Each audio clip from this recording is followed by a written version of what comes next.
The Institute of Health and Welfare has revealed dementia is now the leading chronic illness impacting over 65s, overtaking coronary heart disease. Joining us live now is Dr. Janet van Eersel, a Dementia Australia Research Fellow. Appreciate your time. Thank you so much, Janet. I think we all probably know someone who's been affected by this disease. Just how widespread is it now, and what are we looking at in terms of the forecasts of how many Australians are going to be impacted? Yeah, so we do know that at the moment there are approximately 400,000 Australians living with dementia, and we do expect that if there is no major breakthrough, that number will increase by 2058. So it will be and continue to be a major impact on Australians, really. I know some very smart people all over the world are dedicating their lives to this disease, to finding a cure. Where are we at with that? Are we even getting close to being able to prevent or reverse dementia?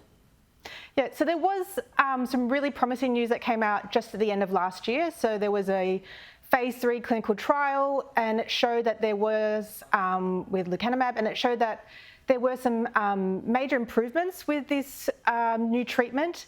But we have to keep in mind that it is just the beginning of these tests, and so we have to obviously do some more tests to see if these results hold true.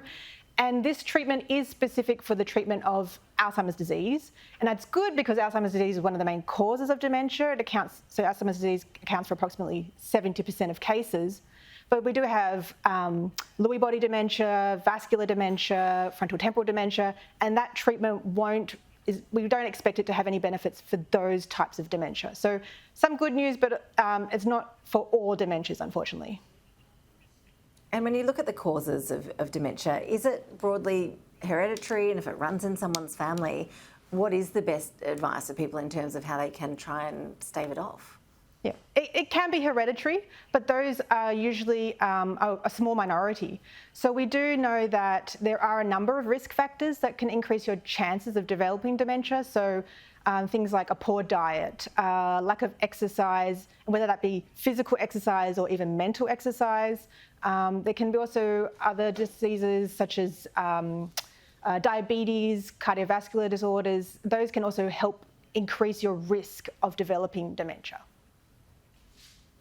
We've seen some pretty famous people. I'm thinking of the actor Chris Hemsworth here. He made headlines recently by doing this testing for a gene linked to Alzheimer's. What sort of testing is available, and do you think there's actually any point in younger people doing that if you can't really do a whole lot about it? I think that's a really personal choice that you have to make. So deciding whether you can live with the result, whether it's a good result or a bad result. So it's probably not for everyone.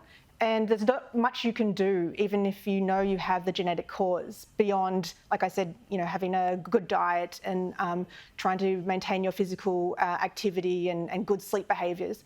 So I'm not sure that knowing your genetic, if you have a genetic cause, is for everyone, really, considering there's not much you can do about it.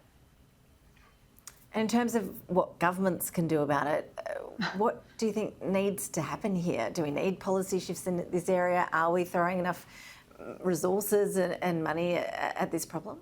Yeah, that's a great question. So I'm a researcher, and I work on trying to develop new treatments for dementia. So if you ask me, I'm maybe a bit biased, but I would love to see more money poured into this, not just for 1 or 2 years, but continuously, because we know that the success rate of getting funding from the government sits at about 10%. So it means the top 10% of ideas are getting funding. But if we could increase this to the top 20 or 30% of ideas, then I think we could make real strides and real headways in finding and understanding the causes, and then finding treatments for these kinds of dementias. Well, we would all love to see that, Janet. And look, we all wish you the best with your work as well. Dr. Janet van Eersel, really appreciate you joining us. Thanks for your time. Thank you very much for having me.